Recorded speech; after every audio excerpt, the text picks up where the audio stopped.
using this self-serving status as a shield against being held accountable for endangering our nation's security.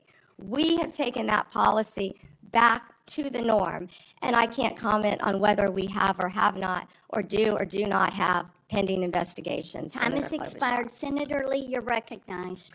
Attorney General Bondi, thank you for being here today. Service as Attorney General of the United States. I want to start by thanking you for acknowledging a moment ago the importance of protecting the rights of the law-abiding. In a country where there are hundreds of millions of guns, one of the most alarming, not to mention unconstitutional things the government could do is to disarm the law-abiding. It would be unfair, it would be fatal to many, it would be contrary to our constitutional system. I appreciate you standing up for that. I'm also grateful for you standing up for Gail Slater, the Assistant Attorney General over the Antitrust Division. I have full confidence in her, and I can tell you do as well. More broadly, Attorney General Bondi, through your leadership, you've returned the Department of Justice to its core mission. And its core mission, of course, involves protecting the American people, upholding the law, upholding the Constitution, and making sure that justice in our system is applied even-handedly, fairly, consistently, as the law requires, without fear, favor, or political bias making those decisions. With you as Attorney General at the helm of this great department, the Department of Justice has strengthened its efforts to secure our borders against what has been an unprecedented influx of illegal immigration. It's disrupted sophisticated networks of criminals, including people who profit immensely and have profited over the last 5 years, roughly. From a massive human trafficking and drug smuggling operation. And it also just demonstrated an unwavering commitment to the safety of American citizens. Your work has sent a clear message to criminal organizations and to criminally minded people everywhere, foreign and domestic. The rule of law in the United States will be enforced, and those who prey on the vulnerable will face especially swift and unpleasant consequences. I'd also like to commend you and FBI Director Kash Patel, Deputy Director Dan Bongino for your collaboration with state and local law enforcement in my home state of Utah in assisting with the prompt apprehension of the shooter in the tragic assassination of Charlie Kirk just a few weeks ago at Utah Valley University. Your leadership has helped reaffirm that the Department of Justice exists to preserve the rule of law, to protect the peace, the safety of the American people, and ensure that our constitutional republic endures for many generations to come. Now, due to the open border policies that we had in the previous administration, a number of individuals, a number that is unknown and unknowable, but that is estimated to be in the many millions, somewhat estimated at the low end, be in the 10 million range. Others say more like 15. Others say it's more than that. But this unknown and unknowable number of individuals came across our border illegally.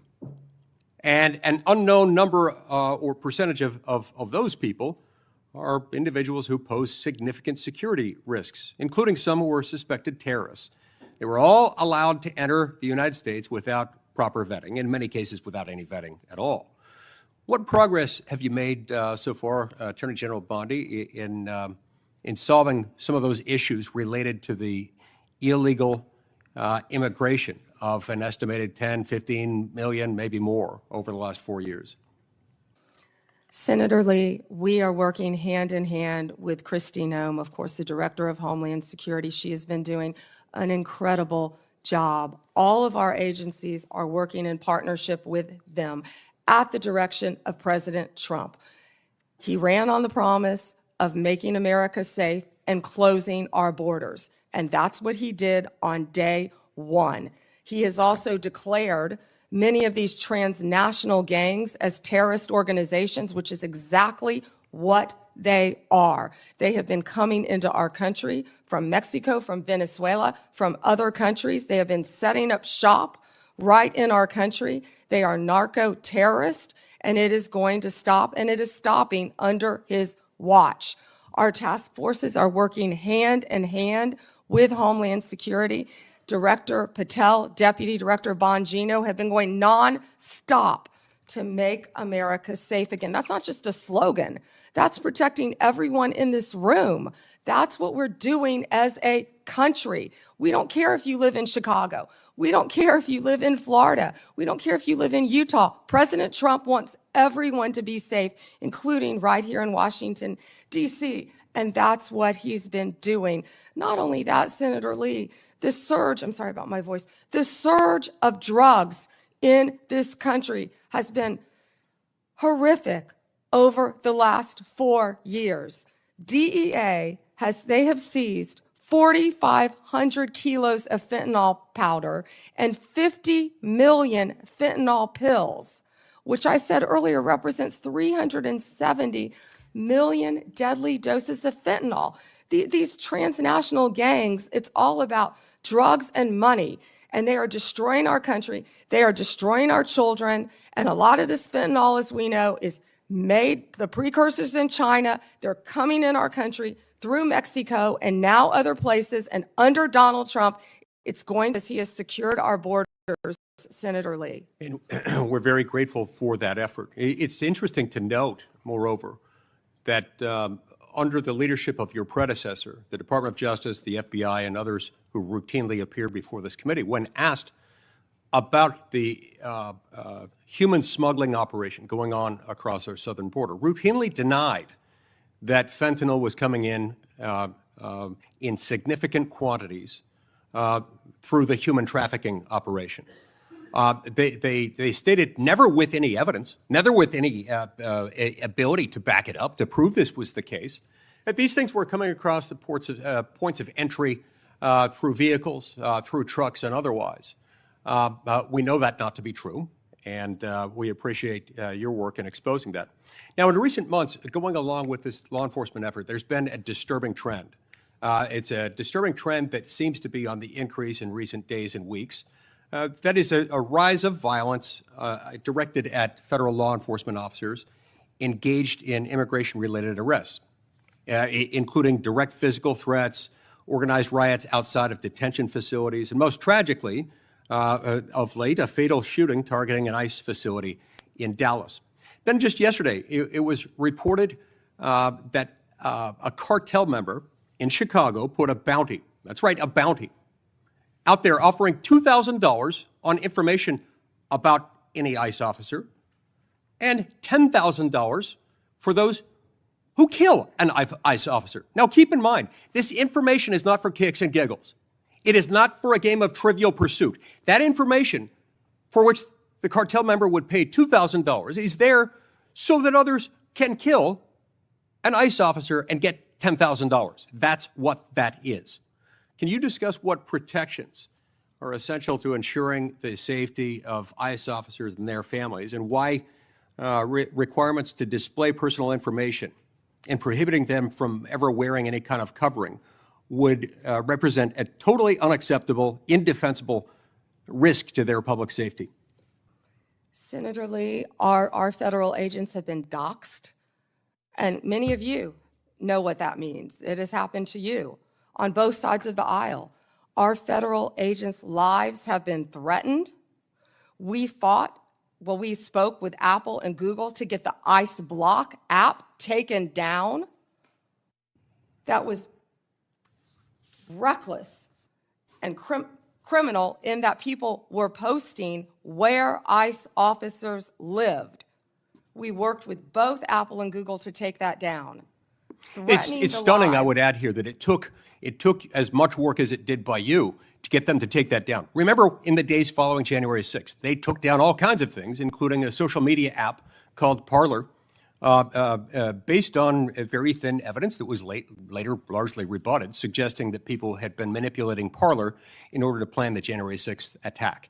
That wasn't true, and they took it down. I'm glad they have taken this Block ICE app down, but it's a shame that it took as long as it did and as much work on your part to get them to take it down. I will tell you they were cooperative, and to correct myself, it was where they were going, the jobs they were doing. And that's what's been happening, because hundreds of organized rioters, Senator Lee, are showing up where our ICE officers are. And as you know, they have fireworks, they have gas masks.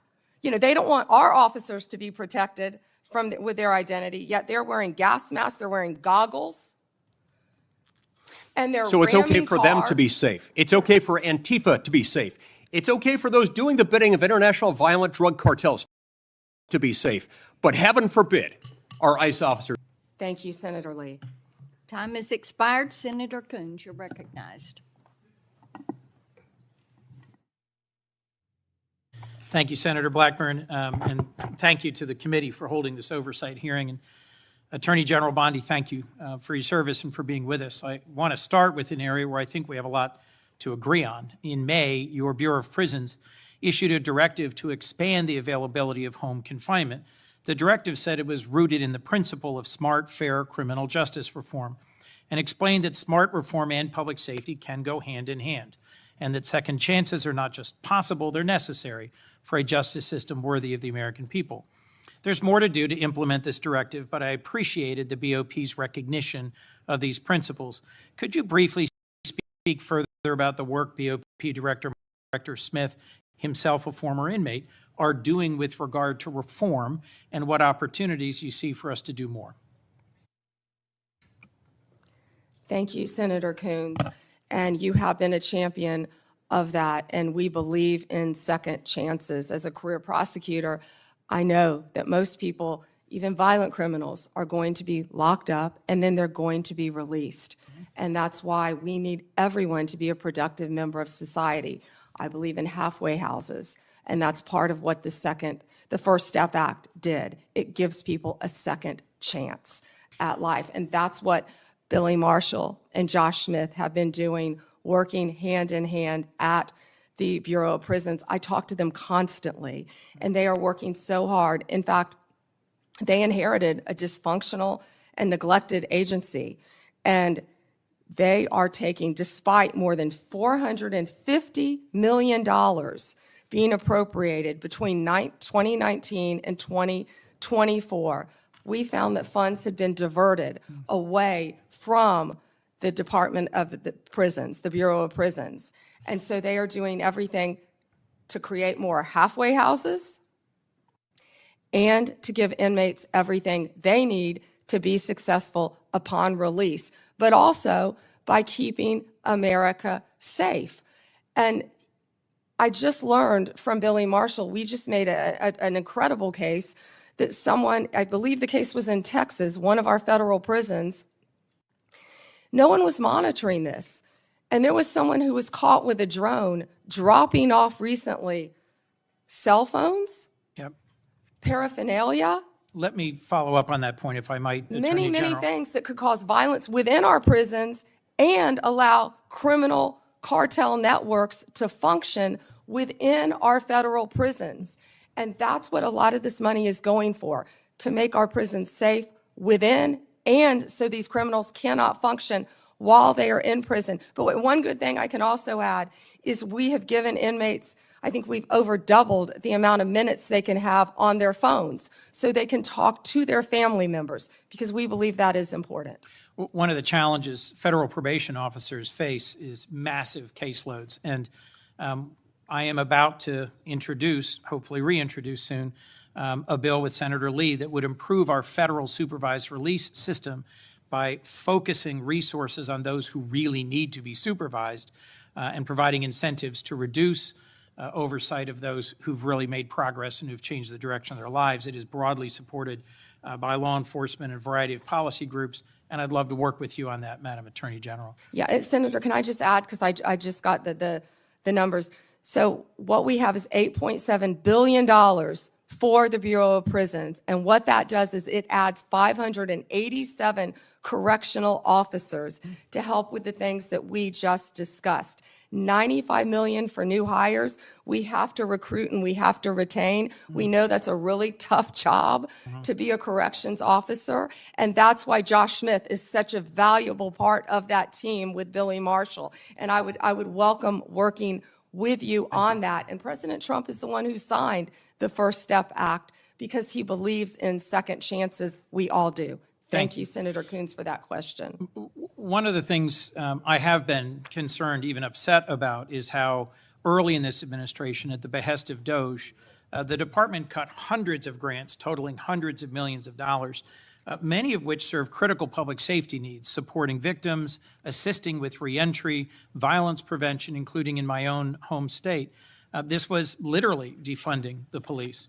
And I have some concerns about how DOJ is putting at risk public safety by assigning thousands of agents and prosecutors away from drugs, firearms, corruption, violent crime to help ICE arrest people without criminal records. You've indicated a willingness to review any grant that a member of Congress has concerns about, and noted a number of them have been restored on appeal. And I appreciate that willingness to admit some misjudgments or mistakes in some of the many grants that were canceled. But can you assure us this process is going to be fixed going forward so better decisions are made at the start and not just after appeals? And can you assure us that we are not leaving doors wide open for crime and criminality in our communities and over-focusing on arrest and deportation of those without criminal records? Yes, Senator, thank you for that question. And as I said earlier, we are reviewing all the grants, and I believe we have, turned some back on for senators who have called. It doesn't matter what state you're from. If it's a law enforcement grant, if it's protecting victims, let us know and we will work with you. And I'm not sure if we have done any in your state yet, but I would be happy to work with you on that. What I can tell you is there have been, out of the 5,800 discretionary grants that were reviewed, only 376 around the country, 7% were terminated. 225 of the grant recipients have appealed that termination. And so far, we've turned back on 18 of those. 17 appeals have been denied, and the rest are being actively reviewed. If any of you know of any of those that you believe should be turned back on, call me. We don't want to jeopardize anything that's hurting. Please do. And Senator, to go to what you said about the FBI and my federal agencies and being pulled to work on immigration cases, they're working hand in hand because we believe that, we have ICE officers out there, as we just discussed. I don't want to repeat that, who are being harmed. We're going to work with them, and I've directed all of my law enforcement agencies to work with ICE to make sure they're safe in Chicago, to make sure they're safe in Memphis, to make sure they're safe right here in Washington, D.C., but also at President Trump's direction. We are not stopping the core function of what we're doing, and that is fighting violent crime. And I think Director Patel made that very clear with all of the arrests that our FBI have been making on violent criminals. And, there's so much that we can't talk about here, but if any of you are on the Intel Committee, we are fighting terrorists around this country every single day. Our lawyers are shut down right now. They're not getting paid, but crime is not stopping.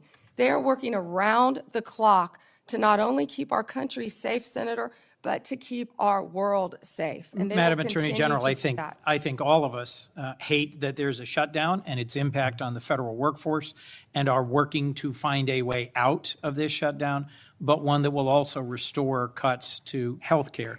We could spend a lot of time on that, but let's focus on, if I could, two more questions related to your service as the Attorney General. The government's asserting the authority to summarily kill people. It says our cartel members through military strikes against boats on the open ocean in the Caribbean. Congress has never authorized such a use of military force, and it's unclear to me how the administration has concluded that these strikes are legal. I'm concerned with what the limiting principle is, whether the government could summarily kill people. It just declares our cartel members as well as unlawful combatants inside the United States, or if they were American citizens. This isn't about defending cartels, and these aren't hypothetical questions. President Trump assembled military leaders and said they would be needed to fight the enemy from within and to train in cities in the United States that he describes as chaotic and violent. Due process is the cornerstone of our Constitution.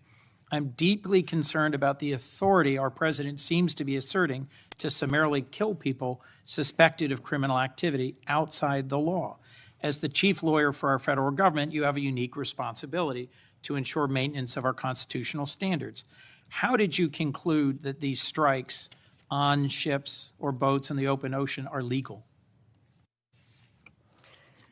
Senator Coons, I'm not going to discuss any legal advice that my department may or may not have given or issued at the direction of the president on this matter. Regarding Venezuela, what I can tell you is Maduro is a narco-terrorist, and I announced $50 million reward for his capture to bring him to this country to face charges. He is currently under indictment in our country. Drugs coming from Venezuela are killing our children at record levels. And They have members been of this flowing committee are into as this passionate country. as you at protecting our families and our communities from fentanyl, but we also need to protect our sailors on the high seas who are conducting freedom of navigation operations in the South China Sea from just an abject violation of international norms and standards about how we interdict ships on the high seas. We can push back on fentanyl and drug trafficking. Many of my colleagues have done so as former U.S. attorneys or prosecutors or attorneys general, but we have to do it in a way that is in keeping with the core values of our Constitution. My colleagues have pressed you on a number of recent actions, particularly in the Eastern District of Virginia. My colleague, Senator Klobuchar, did. And I just wanted to add my voice to those who have expressed real alarm at how in your confirmation hearing, you said you would be leading a department that would look forward, yet public statements by President Trump urging you to go after and to indict and to prosecute specific named people seem to have led to dramatic and sudden action by the department. I am gravely concerned about what is no longer a hypothetical question, which you refused to answer in your confirmation hearing, but is a real question about when or if the president demands you prosecute individuals because he views them as opponents or enemies, what you will do and what your limiting standard is, because the recent episode around the indictment of James Comey left me very concerned about the direction of the department. We're a minute and a half over, Senator Chairman. May I answer? Yes. Senator Coons, as you have stated in the past, no one is above the law. And James Comey is a pending case right now. It's a pending indictment. He was indicted by one of the most liberal grand juries in the country, by our U.S. Attorney Lindsay Halligan, right here in Virginia. And it's a pending case, so I'm not going to discuss the facts of a pending case. But you can understand the alarm about the circumstances of the indictment immediately following President Trump demanding that you take action to indict and prosecute that specific individual. Thank you, Mr. Chairman. Before Hawley, I'd, without objection, introduce two documents into the record. First one is the expanded scope of Arctic frost. The second document is a list of Republican groups and people that Arctic frost targeted, including Charlie Kirk's group, Turning Point USA. These documents show the political weaponization of the Biden administration against Republicans. Senator Hawley. Thank you very much, Mr. Chairman. Attorney General Bondi, good to see you. Welcome. I've been listening closely in this hearing, and I've heard over and over from my Democrat colleagues concerns about targeting political enemies, and they've accused you of all manner of things and the current president. I've also heard them said, and I just wrote it down because I wanted to be sure I heard it correctly. I've heard them say that Joe Biden never targeted his political enemies. Joe Biden never directed his attorney general to target his political opponents. That's interesting, because I could have sworn that yesterday we learned that the FBI tapped my phone. Let's look at it.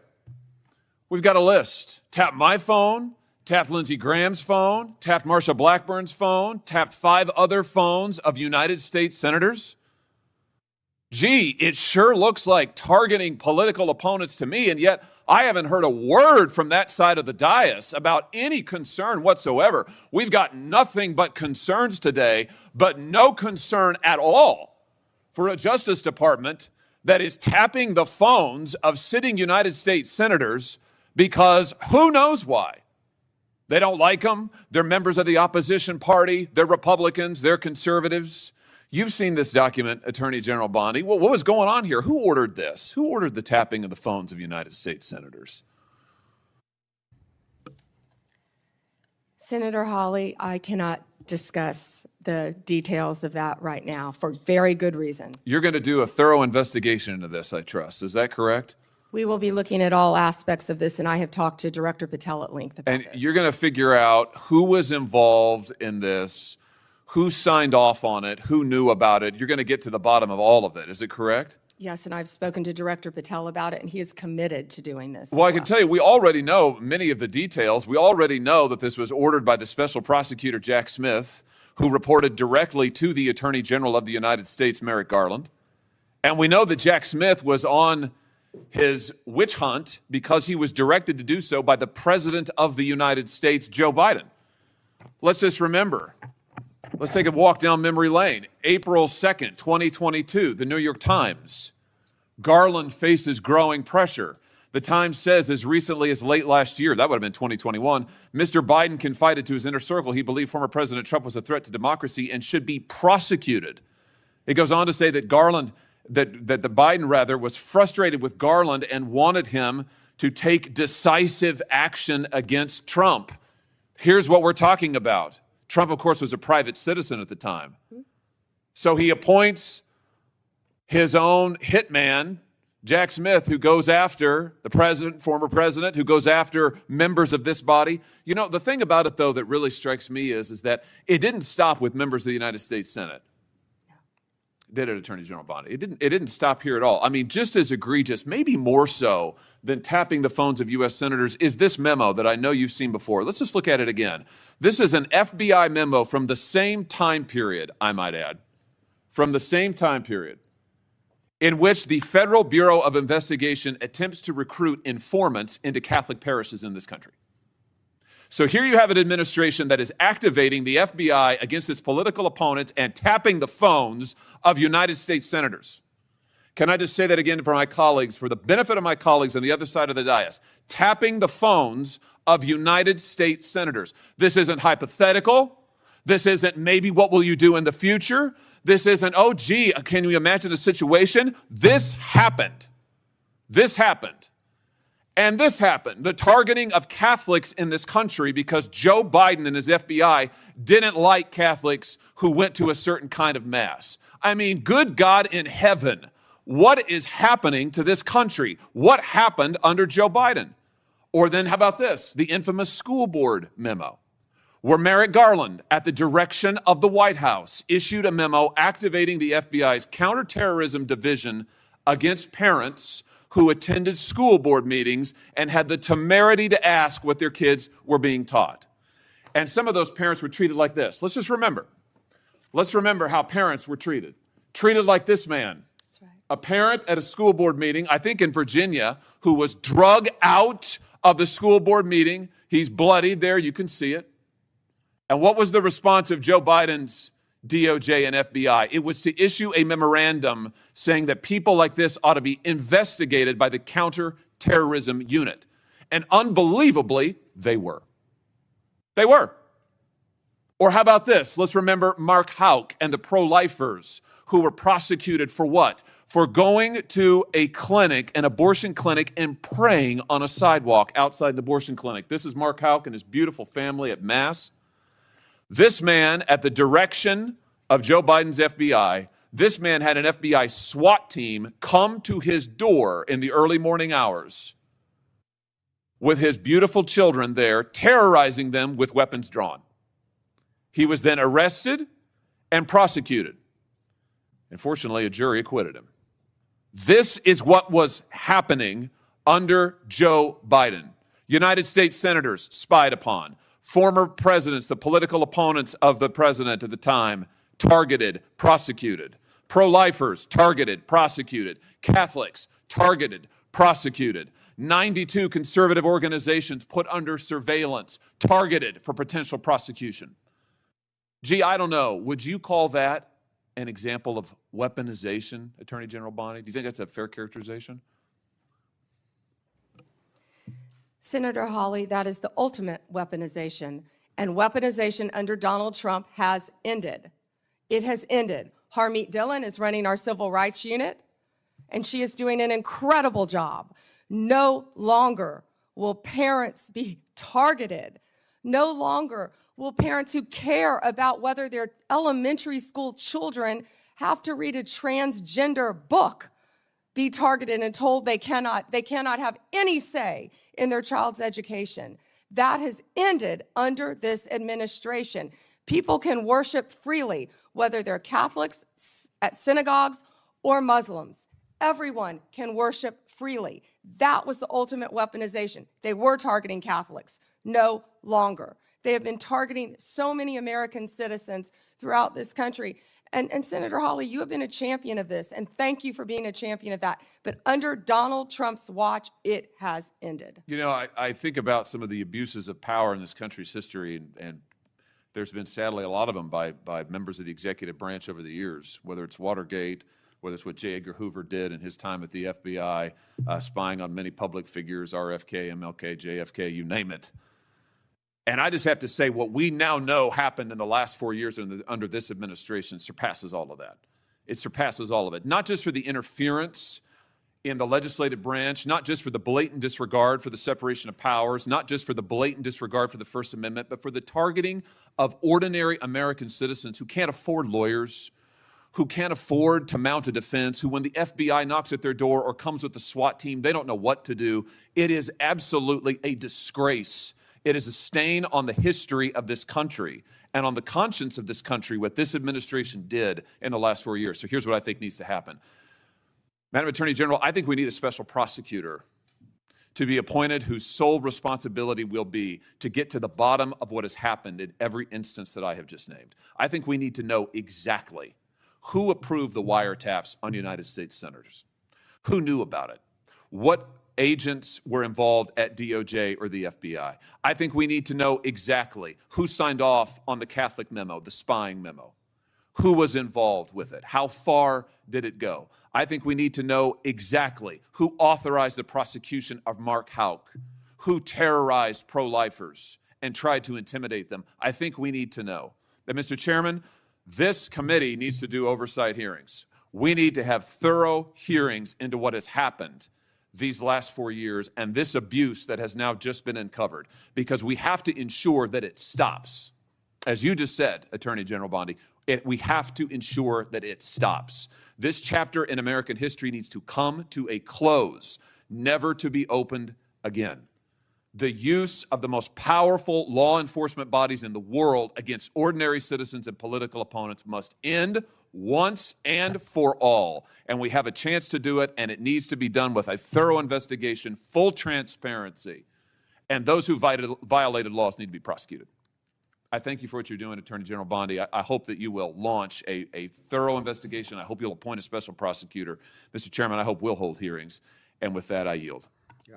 Before I call on Blumenthal, I want to, without objection, introduce into the record a document that General Bondi helped to declassify. The document is array FBI analysis of Nellie Ohr's false statements to Congress or never suffered consequences for advancing this phony Trump Russian narrative and attempting to cover up her involvement in the hoax with false statements.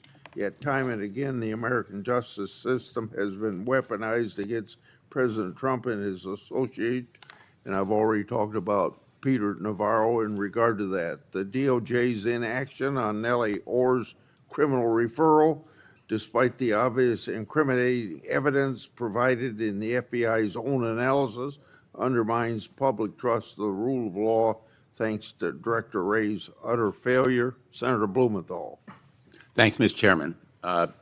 Just so the American people understand, this issue of weaponization of justice goes to the core of the integrity of our criminal justice system. And I think we can all agree that no individual, no group should be targeted simply because they are a political opponent or because the President of the United States has some personal animosity toward them. You've just said that President Trump is the most transparent president in history, tragically and chillingly.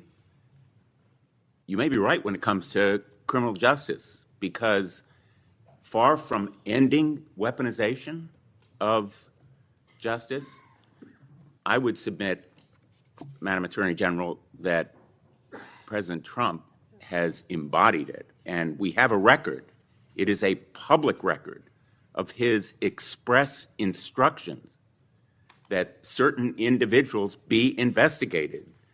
The Attorney General of New York, Tish James, my colleague Adam Schiff, the former CISA director, Chris Krebs, the DHS former Chief of Staff, Miles Taylor. There's a list. And he has been transparent. In fact, 5 days before the indictment of James Comey, he put this post up as instructions to you. He didn't mince words. He was very open and public that you should indict James Comey and others because they are guilty as hell. No more delay now. 5 days before you indicted, or grand jury at your instructions indicted James Comey. I'd like to know from you what conversations you've had with President Trump about the indictment of James Comey.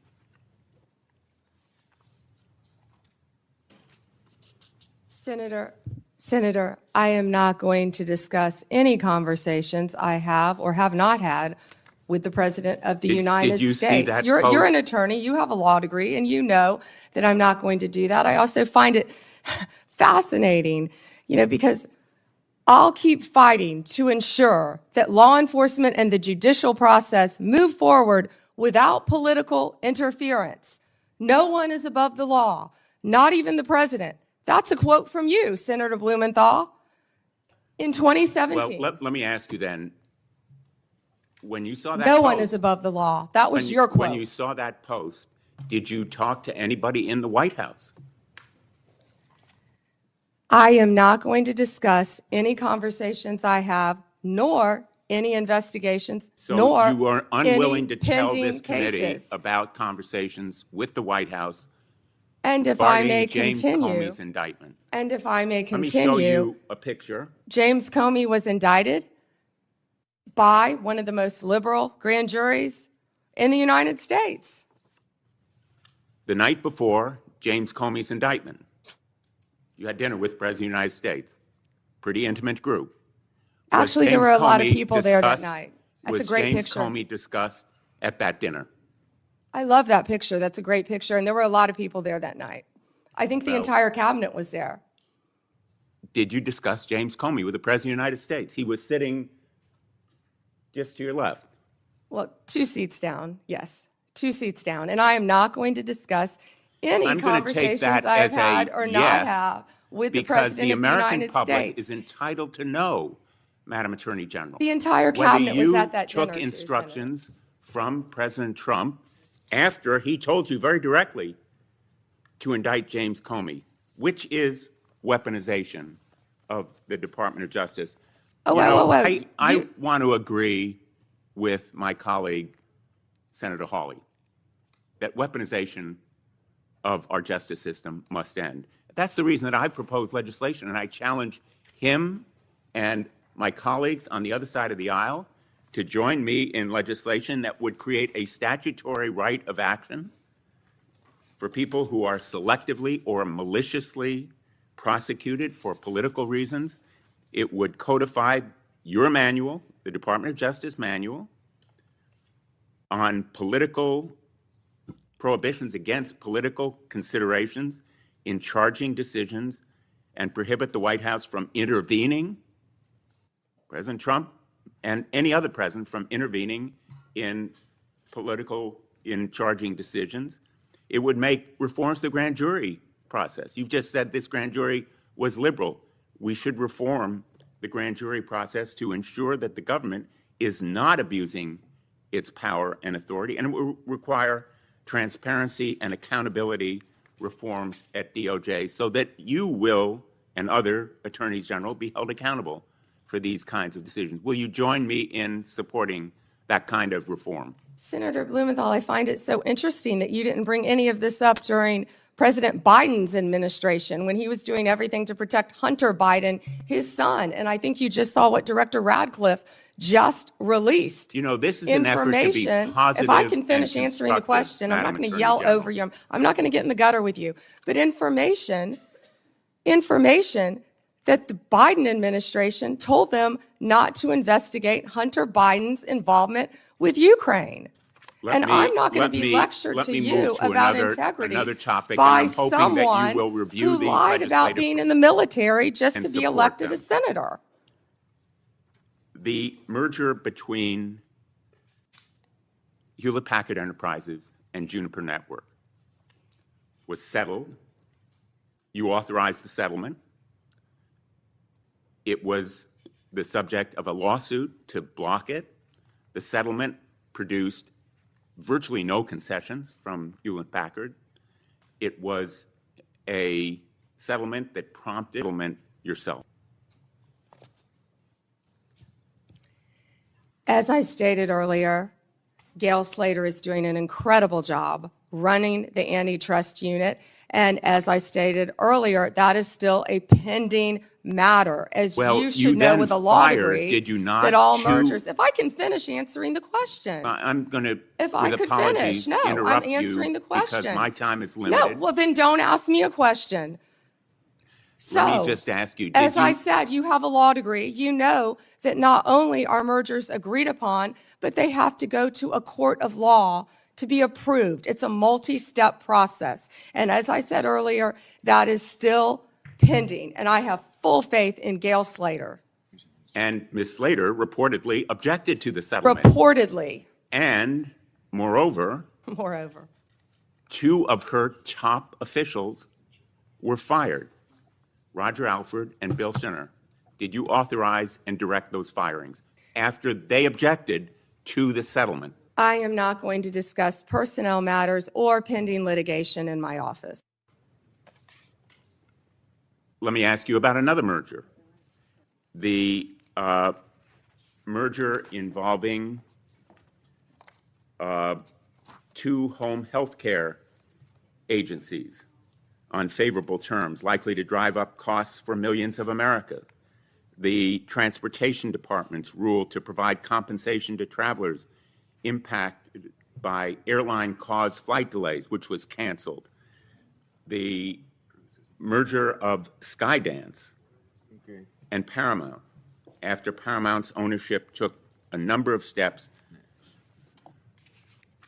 favorable to the president.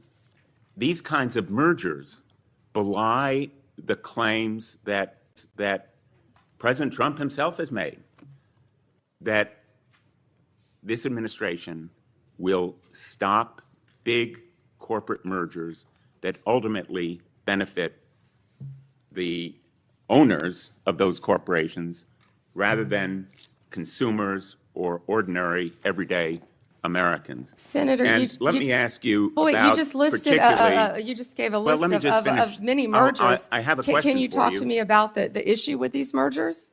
I do have a question. In the merger that took place. Which that was merger? You've approved listed many. Involving American Express GBT. I understand that Brian Ballard, longtime backer and head of the law firm where you worked, was instrumental in lobbying the Justice Department to drop that lawsuit. It was dismissed, so it's not subject to a court review. What conversations did you have with Mr. Ballard? Senator Blumenthal, I cannot believe that you would accuse me of impropriety when you lied about your military service. I am you not lied. asking You you- admitted you I am lied not to be accusing you elected of a U.S. senator. impropriety. I'm You asking lied. you How about dare you? I'm a conversations career prosecutor. with Mr. Don't you Ballard, ever challenge my integrity. had I have apparently- abided by every ethics standard. Do not question my ability to be fair and impartial as Attorney General, and anything You'll with answer that my question to former another of my firm, colleagues. Ballard Partners. Thank you. Senator Lee has asked for the chair. Yeah, just wanted to note for the record, the Paramount merger that he referenced was not within the Department of Justice's ambit. That was at the FCC, not the Department of Justice. Attorney General Bondi would have had nothing to do with that. Thanks. And that was why I asked Senator Lee. He didn't know that. He was reading off a script. Before I call on Senator Kennedy, it's kind of laughable about my Democrats friends expressing fear and concern at the Justice Department's recent attempts at holding parties responsible for their actions. I can only ask, where have they been in the last few years? They had no problem watching the Biden administration and its White House use all of its might and power to attack Trump and associates. And now even Republican senators have been selected to have their telephone records made public, or not public, but well, I guess they're public now. But Biden weaponized our institutions and didn't hear a peep from the other side. Now every investigation and prosecution under this administration, people are going to be held accountable for their actions. Senator Kennedy, or I want extra time, Mr. Chairman. okay. I mean, this is, enough is Well, enough. Cruz was next, but he wasn't here. Senator Cruz was next. Okay, Senator Cruz, if you're ready, go ahead. Well, thank you, but I will welcome Senator Kennedy providing color commentary throughout my question. I will be happy to. If we ever finish this hearing this year. And I'll point out Senator Kennedy has a new book about testing negative for stupid, so I hope I test negative for stupid. I hope I meet the threshold of You of do book meet type. it, and I talk in the book about the tattoo of the Backstreet Boys on your back. Look, I can't help that you don't want to reach young people. I think young people are the future, damn it, and I'll do whatever steps are The needed. Backstreet Boys? That would be on Vice President Vance's playlist, I heard, that got hacked. General Bondi, welcome. I apologize for injecting you in the middle of Senator Kennedy's antics. We can't help him.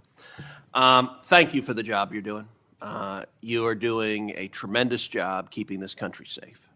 And our families are safer because you are on that wall. Our families are safer because you are returning the Department of Justice to its core function, which is enforcing the law and locking up bad guys. We saw for 4 years, under the Biden administration, we saw the Department of Justice politicized and weaponized, and we saw them refuse to do their core function. More than 12 million illegal aliens flooded into this country, and the Biden Justice Department seemed to think its job was letting murderers and gangbangers and rapists go. And the results in just a few months that you've been able to produce are tremendous. Arrests of violent criminals are up 125% since the Biden administration. Fentanyl trafficking prosecutions have risen 42% since fiscal year 2023. DOJ has coordinated with DHS to remove over 220,000 criminal illegal aliens this year alone. Under your leadership as Attorney General, you have helped rescue 4,000 children from predators and helped arrest 1,300 child predators and 285 human traffickers. In my home state of Texas, Operation Soteria Shield resulted in the rescue of 109 children. Thank you, Attorney General Bondi. Texans are safer because you are serving. Americans are safer because you are serving. You have a big task, cleaning up the messes of the Biden DOJ. One of the most egregious failures of the Biden Justice Department was its refusal to protect judges and Supreme Court justices. As you know, in May of 2022, an unknown individual leaked to Politico the draft of the Supreme Court's decision in Dobbs versus Jackson Women's Health Organization, the opinion that finally overturned Roe versus Wade. That leak was a crime. It was a theft of government property under 18 U.S.C. Section 641, and it was an unauthorized disclosure of confidential information under 18 U.S.C. Section 1905. General Bondi, do you agree that leaking that opinion was a criminal act? Senator, I can't discuss anything regarding that matter. That should answer your question. Well, I will say this. The leak occurred in 2022. So the 5-year statute of limitations has not expired. And I'm going to ask you, if it is not happening already, to direct the FBI to investigate and find the leaker. The leaker has not been exposed. The leaker has not been identified. And the FBI has far greater investigatory tools at its disposal than does the Marshal Service. And when it comes to defending the rule of law, when it comes to the integrity of our court system, having partisan law clerks, and I believe in all likelihood it is a law clerk who leaked it, leaking opinions designed to try to pressure the court politically is a gross subversion of the integrity of the court. And so I would ask you as Attorney General to direct the FBI to use every resource possible to investigate, to find the leaker, and when you identify the leaker, to prosecute the leaker for that criminal conduct. Thank you, Senator Cruz. All right, I want to turn, secondly, after that decision was leaked. I believe the leak was part of a broader effort to intimidate and to threaten and harass justices into trying to get them to change their decision. And we saw mobs assemble outside the homes of multiple justices. Do you agree, General, that the mobs that came outside the homes of justices were there to intimidate the court and to try to influence the justice's decision? 100%. Well, as you know, federal law, in particular 18 U.S.C. Section 1507, makes it a crime to picket or parade outside a judge's home, quote, with the intent of influencing that judge's decision. That statute is crystal clear. And I will point out these protests happened in 2022. So just like the leak, the 5-year statute of limitations has not expired on these protests. But unfortunately, the Biden Department of Justice didn't give a damn about prosecuting this statute because President Biden and Merrick Garland and the political hacks at DOJ disagreed with the Supreme Court's decision in Dobbs and were perfectly fine turning a blind eye to violent protesters threatening the justices and their children. You may recall I questioned Attorney General Garland about this statute, and he admitted under oath that not a single protester had been prosecuted. And he blamed the Marshal Service. He said the problem was the marshals, quote, didn't make arrests. Well, subsequent documents told a different story. Internal training materials obtained reveals that the marshals were explicitly instructed not to arrest protesters under Section 1507. So the reason there was no arrest is because a political decision was made that we like what the protesters are protesting for, and we, the Department of Justice, are not going to protect the safety of justices. We're going to allow them to be victims of an intimidation and threatening campaign. Just as I asked you with regard to the Dobbs opinion, I would ask you to direct the FBI to review the footage of these protests, to review the evidence that exists in terms of who engaged in it, and will you commit that anyone who you can prove violated 18 U.S.C. Section 1507 will face consequences and face prosecution? Senator, we currently have 63 ongoing investigations involving judges and officials throughout this country. That scene that you're showing will not happen under my watch. It will not happen under Donald Trump's presidency. It doesn't matter if you're a liberal judge or a conservative judge or justice. That will not happen. Amen. And that point that General Bondi made is very important. I would be equally outraged if you had nuts in front of the liberal justices. I'd say arrest them and throw them in jail. Violence is unacceptable. regardless of whether I agree or disagree with your politics. And violence, particularly fueled by rhetoric by irresponsible politicians, violence can result. And tragically, it resulted in one deranged individual traveling from California to Maryland with the intention of murdering Justice Brett Kavanaugh. As you know well, this deranged individual was arrested outside the justice's house. He was arrested with a kill kit. He was arrested with a gun, with handcuffs, with duct tape, with zip ties, and with the intention of murdering Justice Kavanaugh, very possibly murdering Justice Kavanaugh's wife and two daughters, and potentially murdering two other Supreme Court justices. As you know, just this week, a left-wing Biden-appointed judge sentenced this attempted murderer, this attempted assassin, to just 8 years. The Department of Justice asked for 30 years. That's right. And that judge downward departed by 22 years. Why? Because this left-wing judge said that the attempted murderer was transgender. And because he identifies as transgender, apparently it's okay to try to kill a Supreme Court justice if your politics are sufficiently woke. Now, I know you have said the Department of Justice is going to appeal, and you absolutely should. I called this week, I believe this judge should be impeached because the judge has demonstrated she is completely unfit to be a federal judge. And what is your view of the justice of this sentence of just 8 years for the attempted murder of a Supreme Court justice? I was speaking with our prosecutor, Ms. Mal, who did an incredible job on this case. She did an incredible job. And yet, this judge gave 8 years.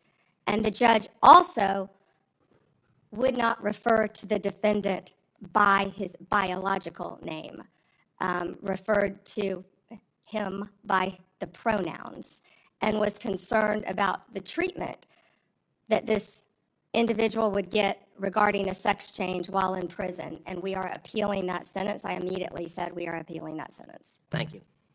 But my prosecutors did an incredible job on that case. And the judge wanted to put him in a women's prison. Before Senator. Not going to happen, excuse me, I'm sorry, Chairman. That's not going to happen in the Bureau of Prisons now. Before Senator Ronald, without objection, I'd like to introduce 3 FBI 1023 forms into the record. The first 1023 form I made public last Congress. This is the one that Director Patel said his predecessors didn't fully investigate. The second and third 1023 forms relate to the first in that they reference potential Biden family criminal conduct.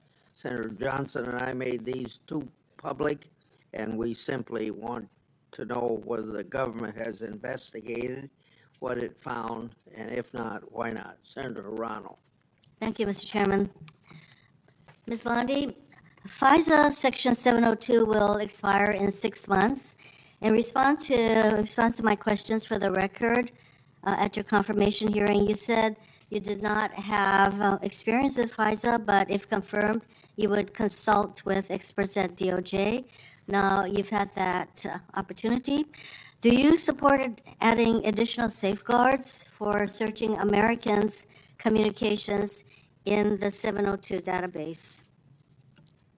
Senator, Section 702 is a vital source of foreign intelligence and instrumental in keeping Americans safe. We also take individuals' rights of Americans, their individual rights of all Americans, very seriously. And many statutory reforms to FISA have incorporate safeguards. They have to incorporate safeguards to protect our civil liberties. The Department of Justice looks forward to working with you to discuss anything regarding 702. Appreciate I believe that. my staff, and Senator, I also want to thank you for this hearing. Your staff met with my staff, and I greatly appreciate that. Thank you. We're going to be working on 702, so I appreciate the openness to further amending 702. At your confirmation hearing, you assured me that it is the Department of Justice's decision to determine what cases will be prosecuted. Last month, the U.S. Attorney for the Eastern District of Virginia was forced out. President Trump then posted the message behind me asking about prosecuting James Comey. You then appointed a new U.S. attorney who within days secured an indictment against James Comey. That social media post behind me saying, "What about Comey?" was directed to Pam. Are you the Pam that the president was referring to? I'm sure I was. So it's very clear to me that when the president posts something like that, that he considers the DOJ to be his law firm and you his lawyer. And in fact, very shortly after the post to you, Comey gets indicted.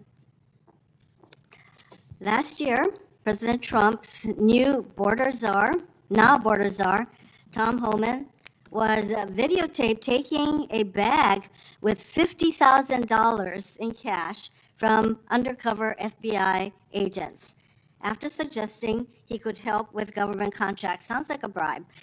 2 weeks ago, DOJ officials reportedly shut down the bribery investigation into Mr. Homan. Ms. Bondi, did you approve closing the Homan investigation, bribery investigation? Senator Hirono, as I stated earlier, the Department of Justice and the FBI conducted a thorough review, and they found no credible evidence of any wrongdoing. You were also on video outside the White House protesting with a group called CASA, where Antifa members were. Does that mean you're a member of Antifa? You know, I simply asked the question as to whether or not you approve the shutting down of the investigation, Mr. Homan. I have to assume that you did because the FBI reports to you. But the American people would look at the situation where this person is taking a $50,000 in cash, no less, and you testified today that a thorough investigation was done. Now, I have to assume, I conclude, that since no wrongdoing was determined, that in answer to Senator Whitehouse's question, he kept the money. He kept the money, and I hope that he put that on his tax returns as income. Next question. Over 1,200 rioters were convicted of charges related to January 6th.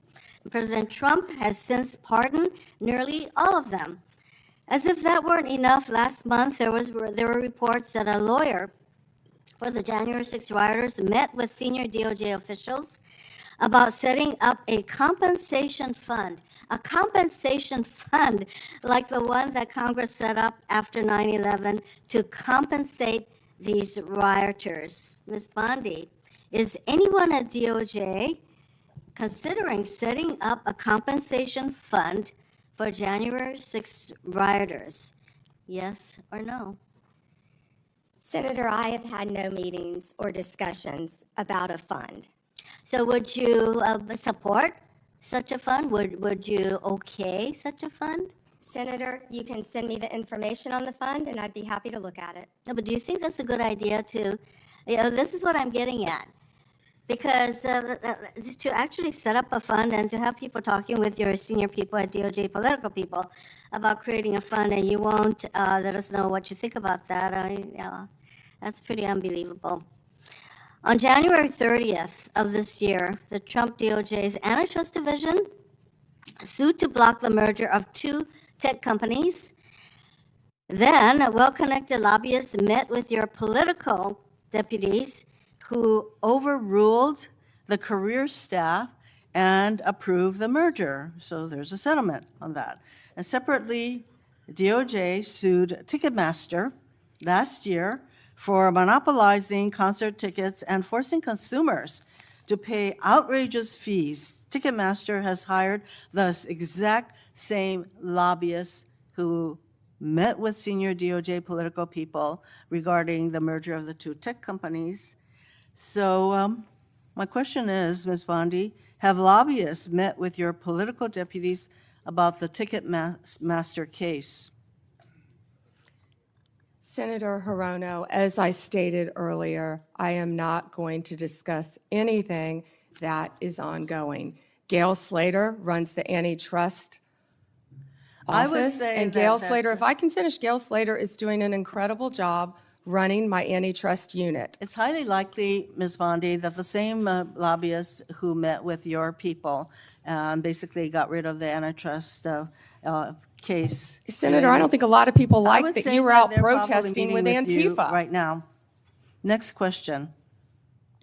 You have fired dozens of career prosecutors because they worked on cases involving President Trump or January 6 rioters. For example, one career federal prosecutor who secured over 100 convictions in Florida. He also spent time in D.C. prosecuting January 6 cases. He received an outstanding review only 2 days before you signed a memo firing him.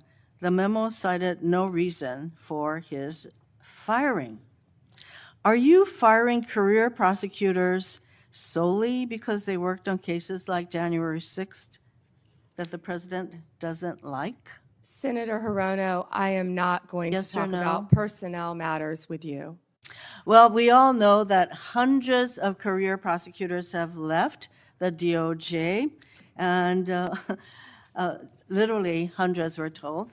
And Yeah, you know, Senator, you've are you lost. The familiar with the one DOJ that threw a has sandwich lost- at an ICE officer? Are you a Homeland Security officer? Here is the Are you familiar reason. with the one who went out on her lunch break and was Ms. Bondi, making obscene gestures? Would you say that DOJ losing these career prosecutors and the thousands of hours of experience they have prosecuting criminals, that is not a reassuring situation? Senator, many employees took the fork in the road and resigned. DOJ is hiring committed prosecutors who will actually come into the office and work, and not work remotely, I and think we all prosecute know that violent criminals around the country and terrorists. And When I you- am very proud you of the fire- work all of our prosecutors I'm running out are of doing. time, so I think you should stop with your continuous interruptions, in my opinion. Mr. Chairman, I just want to close by saying that what was once the Department of Justice has become the Department of Revenge and Corruption. Rather than pursuing cases without fear or favor, this DOJ seeks to favor the president's friends and instill fear in his alleged enemies. If you're a friend of the president, this corrupt DOJ will bend over backwards to help you, just like it dropped the bribery investigation of Tom Homan, like it's considering paying money to January 6 rioters, and like it has put antitrust enforcement decisions in the hands of well-connected lobbyists. But if you're on the wrong side of this president, you will face the wrath of DOJ, no matter what the facts, law, or justice support. James Comey is indicted days after the president's social media directive. Experienced career prosecutors are fired just because they were assigned to work on January 6 cases. Blue states are sued to get highly sensitive private voter data, whereas red states are left alone. The double standard is clear, and the American people are waking up to the corruption and favoritism and the lawlessness at the DOJ. Thank you, Mr. Chairman. May I respond, Chairman? Yes. May I respond? Yes, you may respond. Then Senator Kennedy. Thank you. The double standard is crystal clear, Senator Hirono, crystal clear, because you didn't complain for 4 years when President Trump was being targeted by Jack Smith, by the last Justice Department. But the American people spoke loud and clear when they overwhelmingly elected him. The two-tier system of justice is over. Senator Kennedy. Yes. General, welcome. Let's suppose that I'm appointed special counsel at the Department of Justice, and I go to the telecommunication companies, the phone companies. Let's single out AT&T, and I say, look, I know you're busy, but I want to see a copy of the phone records of a sitting United States senator. They're not going to just give them to me, are they? No, Senator, of course not. In fact, they're probably going to ask me what planet I just parachuted in from, aren't they? Yes, Senator. They're going to tell me to come back with a subpoena, aren't they? Yes, Senator. Okay. What do I have to show in that subpoena to get those phone records of a sitting? Did I mention it was a sitting United States Senator? I can't remember. What do I have to show to get the phone records of a sitting United States Senator? Yes, Senator, there were actually 8 sitting United States Yeah, I Senator. heard that. And you would I have heard to that. have cause. I'm sorry, what do I have to show? You would have to have cause to get the Good subpoena. cause or probable cause? Probable cause. Okay. Probable cause, or if it's a subpoena duces tecum, good cause, to show what? You would need good cause for a subpoena duces tecum, and what you would have to show is that you believed a crime had been committed, or there was a possibility of a crime, or that could lead to other crimes. We By the frequently, in criminal enterprises, subpoena cell By the phones. sitting United States Senator. Senator, they would have to have believed you were part of a criminal conspiracy, is my understanding. Would a judge have to sign off on it? On the subpoena? Yes, Senator.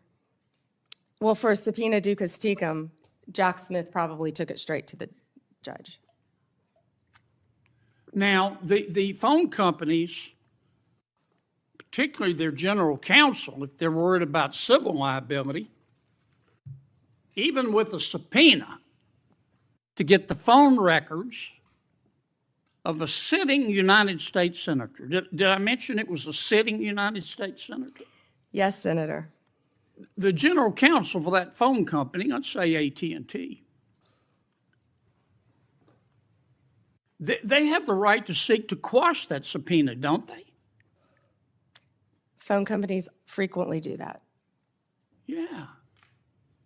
And a smart general counsel for that phone company is going to call the sitting United States Senator and say, would you like to weigh in on this? Would you like me to quash the subpoena?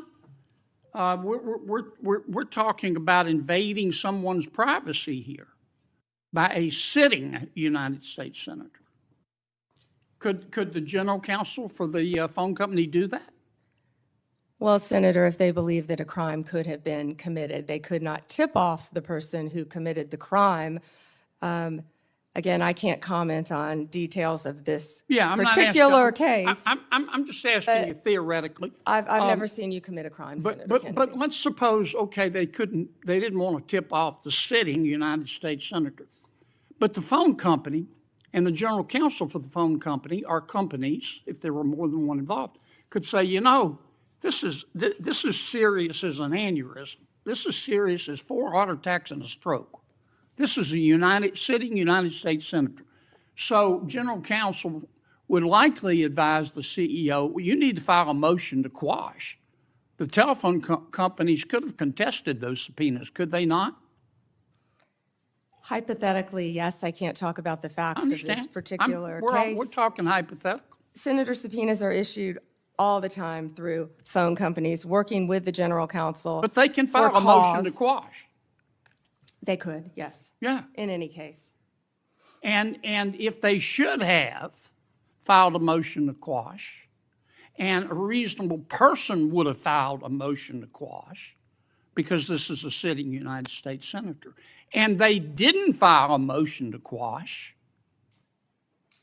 they would incur civil liability, wouldn't they?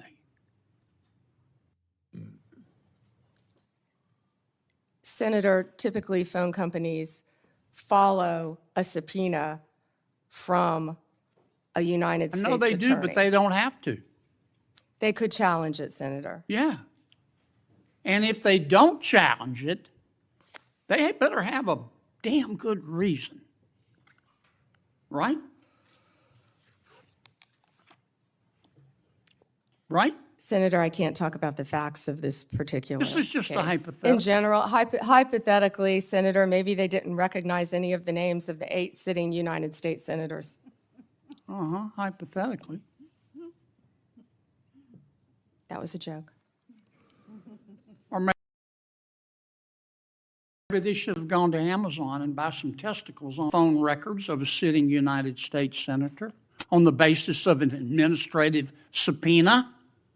Now, do you have copies of the subpoena applications for Yes, these Senator, eight? Senator, I can't discuss anything regarding You this can't case even with tell me if you have copies? I can't discuss any of this. All right, with when are I'm you sorry. going to, General, when are you going to be able to discuss it?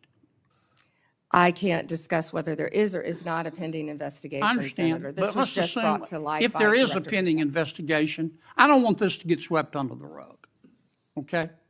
Because I think you're going to get pushed back from all quarters. I think the telecommunication companies are going to be all over you like a bad rash because they've got liability here for just turning over these records when they knew what was going on. I think some FBI agents may have some liability here. I think a special counsel might have some liability here. If I were your special counsel and you had appointed me and I wanted to get the records of a sitting United States senator, is that something you would expect me to tell you as Attorney General of the United States? They better have. Yeah. And Do we know in this instance of the 8 sitting United States senators if they told Attorney General Garland?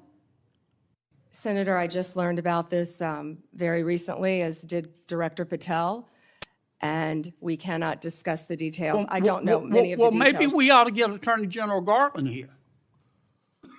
Do you know if the special counsel told FBI Director Wray? Is that something, let me put it another way. If I were your special counsel and you were the director of the FBI and I'm trying to get the phone records of a sitting United States senator, did I mention it was a sitting United States senator? Is that something that you would expect me to tell you as director of the FBI? In general, I would believe the FBI would help execute the subpoenas. Yeah. To the Okay, businesses. I want to switch to another subject in the 12 minutes that I have left, since everybody else got to go over. I've got to ask you about this, General. Secretary Howard Lutnick on October 1 gave an interview to the New York Post about Mr. Epstein. And he described Mr. Epstein as, quote, the greatest blackmailer ever, close quote. Have you reviewed that transcript of that interview? I have not reviewed the transcript, but I saw the clip of it. Okay. It appears that Secretary Lutnick was Mr. Epstein's next door neighbor. In fact, their townhomes shared a wall. And the reporter that was talking to Mr. Lutnick, she asked how other prominent men could have been associated with Epstein when Mr. Lutnick could immediately sense that he was a, quote, pervert. And then Secretary Lutnick said, or rather the reporter said, did they see it and ignore it? Do you remember that from the interview? I do. And Commerce Secretary Lutnick said, no, they participated. And then Commerce Secretary Lutnick goes on to say, quote, that's what his MO was. You know, get a massage. And what happened in that massage room, I assume, was a video. This guy was the greatest blackmailer ever, blackmailed people. That's how he had money, end quote. Is that true? Senator, as our July memo said, we did not uncover evidence. This case has gone through 3 administrations, as well as former U.S. Attorney Alex Acosta. I know that, Pam, but have you interviewed Secretary Lutnick? No, Senator. Do you plan to? If he wants to talk to the FBI or the FBI wants to talk to him, that is more than on. Don't you think you ought to talk to him after this interview? Senator, if Howard Lutnick wants to speak to the FBI and if Director Patel wants to speak to Howard Lutnick, Absolutely. Okay. Maybe we ought to get Mr. Letnick in here too, Mr. Chairman. Senator Booker. Thank you. Thank you, Mr. Chairman. Attorney General, I know there's been a lot of talk about grants. I hate to bring you through this again, but it's really important to my state. New Jersey is one of the top 4 donor states in America, which means our taxpayers, Americans, Republicans, Democrats, Independents, millions of people send more money down here than we get back in relative to all the other states in the nation except for 3 others. We've been talking a lot about different grants. I want to be very specific about Office of Justice Program grants. There were $35 million worth of grants that were approved in a bipartisan way in this committee, grants that invest in things that are really vital to the public safety of our community. I know, again, we are in a room full of people who want to see crime go down. Republicans and Democrats, law enforcement officers have spoken to the urgency of these programs which deal with school violence, which divert people into substance abuse and treatment and supportive services. Community violence intervention programs, again, bipartisan programs that this committee really worked hard on this. I've heard what you've said to others on the committee. I heard what you said to Patty Murray, and an appropriate person should reach out to you if they want those grants reinstated. I've written, but I am hoping that you and I can have a conversation, $35 million of frozen funding for public safety that the people of New Jersey, Democrats, Republicans, and Independents, really invested in those resources, those programs, and those nonprofits who were expecting those grants, often made outlays and are now really in a lurch. Can we talk about those grants and the restoration of them, please? Yeah, and Senator Booker, I had stated earlier that yes, we did terminate grants. We have an appeal process. We have turned some back on. We are appealing. We are looking at some. Some we have denied. Some are still pending.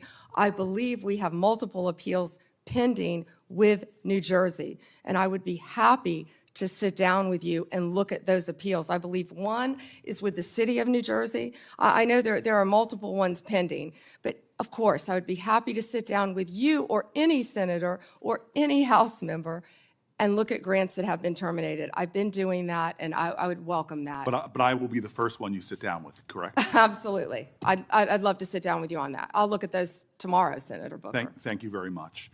I want to move on. But we have been restoring some grants. I understand, some have been but denied, some have not. New Jersey, none have, and I really want to get to the bottom of that, and I'm hoping that we can reinstate some of those grants. The second thing I want to move on to is that earlier this year, the Department of Justice charged Newark Mayor Ras Baraka after he sought access to Delaney Hall Detention Center to conduct oversight. The charges on their face, to many of us, especially in New Jersey, were clearly baseless. Many people say they're politically motivated. And then the judge, the federal judge, admonished the prosecutors for even bringing the case. This is the quote from the federal judge. Federal prosecutors serve a single paramount client, justice itself. Your role is not to secure convictions at all costs, nor to satisfy public clamor, nor to advance political agendas. The federal judge went on to call the charges embarrassing and a worrisome misstep. Mayor Baraka was arrested that day on the scene, and I know you understand this, to arrest a mayor of a major city on charges that were called by a federal judge embarrassing and a worrisome misstep is very concerning to me, and I think should be to the whole committee. A recently released video shows a federal agent telling fellow officers that the decision to arrest Baraka was, quote, per the Deputy Attorney General of the United States. And I'm assuming that person is Todd Blanche. This is evidence to me that this decision wasn't made by people on the ground in the field, but by Maine Justice, that they were directing an arrest from D.C. on the scene. And it leads to the conclusion that this was a political decision, that the decision to arrest was not made by the people who were there on the spot. And I can assume that you can see how that's problematic to me. So I have questions not about the case, but really about how the decisions to arrest and charge Baraka and now MacIver, Congresswoman MacIver, were really made. Before this committee, I am saying that I'm going to submit these questions for the record, and I'm really hoping that we can understand how those decisions, as our oversight, how we're making decisions, especially for high-level officials in my state, the mayor of our largest city, the congressperson of that city, and I'm hoping that you could respond to those letters on the record. Yeah, and Senator, that matter is ongoing, and so I can't discuss it. As an attorney, you realize I can't discuss an ongoing matter. And I respect that. I guess I just want to know, and we'll leave this for the questions for the record about the decisions on how they're being made, not the case in itself. I want to move on. And again, I've heard your testimony so far. I know that there is data about violent crime in this city, but I'm really concerned about the application of Justice Department resources towards the challenges we have. You and I both know that about 11,000 Americans have been killed by a firearm just this year. The Department of Justice, according to the White House's own documents, as well as that of the conservative think tank Cato, have shown that there has been a significant movement of law enforcement resources away from many other issues and into immigration enforcement. And we are seeing that in that immigration report, a lot of the people are not the violent criminals that we are really needing to rid our streets of. In total, according to the Cato Institute, you've reassigned 7,460 law enforcement away from their primary duties, investigating drug traffickers, prosecuting child pornography, targeting high-value white-collar criminals, and again, forcing them, this is according to the Cato Institute, into low-level immigration enforcement. This includes, in terms of gun violence, 1,778 agents from the ATF to this kind of immigration enforcement. The White House itself has said that they diverted 45% of all of agents in 25 FBI field offices to work on immigration full-time. As a person who worked very closely in my time as mayor with the New Jersey field office, that's really concerning given the other threats. But it doesn't end there. The DOJ has eliminated the Organized Crime Drug Enforcement Task Force, the independent component of the DOJ whose job it was to combat transnational organized crime, dissolved the Community Relations Service, which in New Jersey has been invaluable over 60 years, responding to communities experiencing conflict or violence, and something that people on both sides of the aisle of this committee have really invested in. You all have rescinded VOCA and VAWA grants to support survivors of sexual assault and human trafficking. There seems to be a disconnect here between the application of the resources of the Justice Department on the things that are most concerning when it comes to crime and where they're being directed instead. Senator Booker, first to OCDEF. The most important point is that the work of OCDEF is continuing. The executive office is being dissolved. We have said that, but the work of OCDEF is continuing. The resources that were previously provided to law enforcement organizations through OCDEF are now going directly to those organizations. I will assure you, no work will be sacrificed as a result of getting rid of the executive office of OCDEF. The agents and the attorneys are working with Homeland Security. They're all working together as a unit. Okay, Attorney General Bondi, I'm running out of time, and I'm going to put some questions in QFRs, because again, this is conservative think tanks and others are pointing about literally over 1,000 people being taken off of things that I think would concern the public. I'd like to get that, but I also just want to quickly mention that for the record, I want to ask about the public corruption unit as well. We now have gone from a public integrity section that went from 36 full-time prosecutors to now only 2. And yet we know, Democrats and Republicans, there is a real problem with public corruption in our country.